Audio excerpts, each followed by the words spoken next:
প্রথমেই আমাদের প্রথম আলো বার্তার পর্দার সমস্ত দর্শকদের জানাই শুভেচ্ছা, অভিনন্দন, শুভকামনা। প্রত্যেক দিন প্রথম আলো বার্তার পর্দায় একটা করে হেডলাইন থাকে। হেডলাইনটাই হচ্ছে সাবজেক্ট। হ্যাঁ, আজকের হেডলাইন থাকছে, আপনারা খুব সাবধানে বাজারে যাবেন, জিনিস কিনবেন, কারণ প্লাস্টিক ডিম আবার বাজারে চলে এসছে।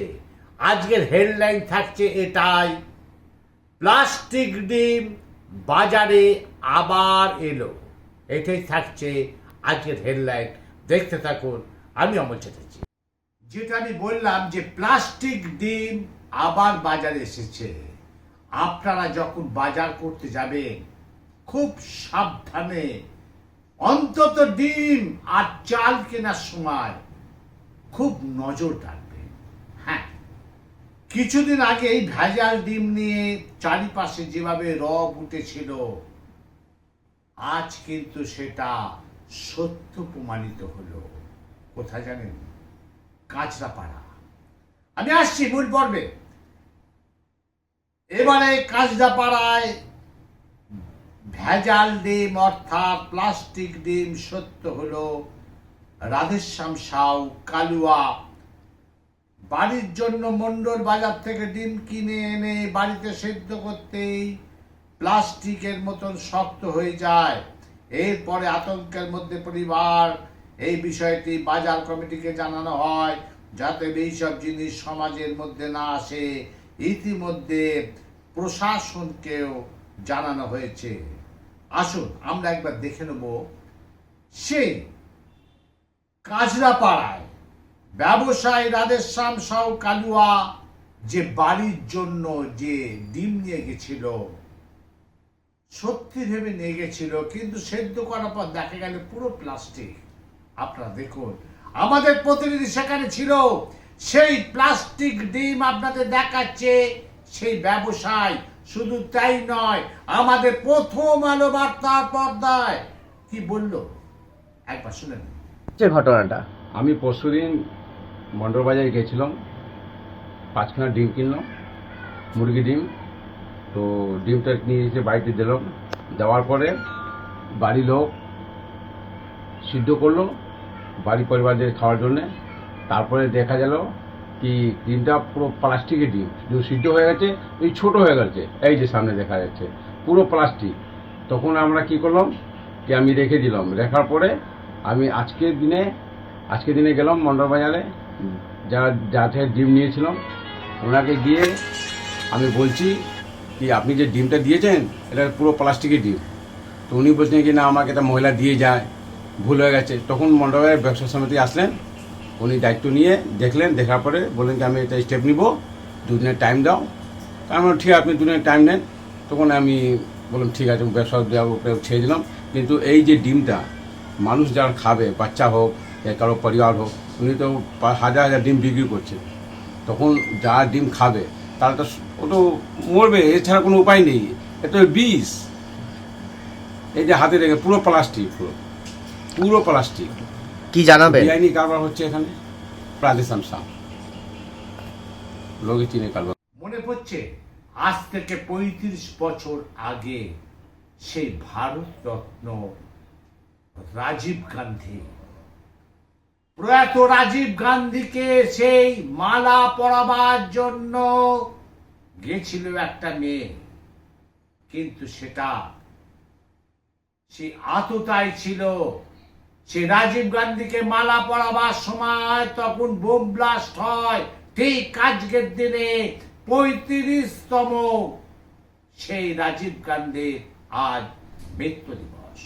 আমি আসছি মূল পর্বে।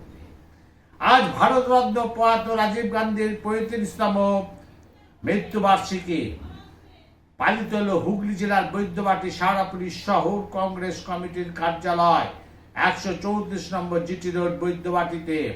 সকাল 9:30 প্রয়াত নেতার প্রতিকৃত মাল্যদান করেন। অনুষ্ঠানে সূচনা করেন শহর কংগ্রেসের সভাপতি কাঞ্চন সিকদার।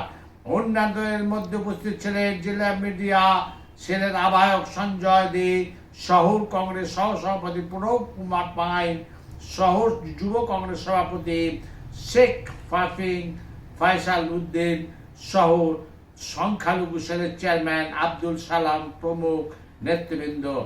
অনুষ্ঠানে সঞ্চালনার দায়িত্ব পালন করেন হুগলি জেলা কংগ্রেসের কমিটির অন্যতম সাধারণ সম্পাদক বিদ্যুৎ বরণ বন্দ্যোপাধ্যায়। সেই আজ প্রয়াত রাজীব গান্ধীর 35তম মৃত্যুবার্ষিকী।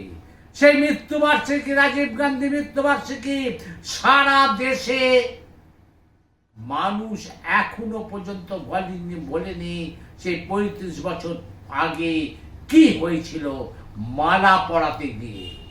আজ সেই 35 বছরে সেই মৃত্যুবার্ষিকী হইল রাজীব গান্ধী। সরাসরি দেখুন, আমাদের প্রতিনিধি সেখানে ছিল, সেখানে কিভাবে সেই রাজীব গান্ধীকে সেই মৃত্যুবার্ষিকী প্রয়াত সেই রাজীব গান্ধীকে মাল্যদান করা হচ্ছে। সরাসরি দেখুন আমাদের পর্দায়। এবার আসছি, আপনাদের নিয়ে যাচ্ছে উত্তর দিনাজপুর জেলায় ইসলামপুর থানার অন্তর্গত কুন্ডারগাঁও গ্রামের মৌসুমী মণ্ডল, বয়স প্রায় 19 বছর। বিগত 3 বছর আগে নিখোঁজ হয়ে যায়। শুরু হয় পরিবার থেকে খোঁজাখুঁজি। অনেক খোঁজাখুঁজির পরও কোনো খোঁজ না মেলায় অবশেষে মেয়েকে খুঁজে পেতে ইসলামপুর থানায় লিখিত অভিযোগ দায়ের করেন পরিবারের লোকজন। কেটে গেছে 3টি বছর। বুক ভরা ব্যথা নিয়ে মা বাবা ঘোর আশায় বসেছিলেন মেয়েকে হয়তো একদিন খুঁজে পাবেন। সেই আশা যেন আজ শেষ হলো। ইসলামপুর থানার নিখোঁজের কলা লিখিত অভিযোগ ভিত্তিতে রাজ্যের প্রতিটি থানা ছবি সহ বিস্তারিত পাঠায়। সেই মোতাবেক আজ সন্ধ্যা নাগাদ নজরে আসে মুর্শিদাবাদ জেলা শামশেরগঞ্জ থানার কর্মকর্তাদের। উদ্ধার করা হয় মুর্শিদাবাদ জেলা শামশেরগঞ্জের বালাসনের মোড় থেকে। যাবতীয় বিষয় যাচাই করে শামশেরগঞ্জ থানা যোগাযোগ করে উত্তর দিনাজপুর জেলা ইসলামপুর থানায় খবর দেওয়া হয় পরিবারের লোকজন। এইবার দেখুন পরিবারের লোকেরা কি বলছে, কতটা আনন্দ। 3 বছর আগে সেই মেয়ে, তাদের মেয়ে হারিয়ে গেছিল এবং ইসলামপুর থানায় সেখানে ডায়েরি করা হয়েছে এবং তার ছবি প্রতিটি জেলায়, প্রতিটি থানার কোণে কোণে পৌঁছে দেওয়া হয়েছে। আজ অর্থাৎ গতকাল সন্ধ্যেবেলায় তাকে চিহ্নিত করেছে সেই থানার সেই পুলিশ কর্মরত আধিকারিকরা। সরাসরি দেখুন আমাদের পর্দায় তার বাবা মা কতটা আনন্দ এবং তারা কি বলছে আমাদের পর্দায়। সরাসরি শুনুন। বাস ধর্মঘট শুরু হওয়ার কথা আগামীকাল থেকে সারা রাজ্যে। আজ সেই বাস ধর্মঘটের যে অর্থাৎ বাস মালিকদের যে সম্পাদক আছেন আর সবাইকে নিয়ে কলকাতা পুলিশ কমিশনারের সাথে বৈঠক করলেন। সরাসরি দেখুন সে প্রস্তাবিত বাস ধর্মঘটের সিদ্ধান্ত থেকে সরে দাঁড়ালো বাস মালিক সংগঠনরা। সেপ্টেম্বর পর্যন্ত স্থগিত রাখা হলো বাস ধর্মঘট। প্রশাসনের সাথে বৈঠকের পর এই সিদ্ধান্ত নেওয়া হয়েছে। আজ কিন্তু সেই পুলিশ কমিশনারের সাথে সে বৈঠক হলো।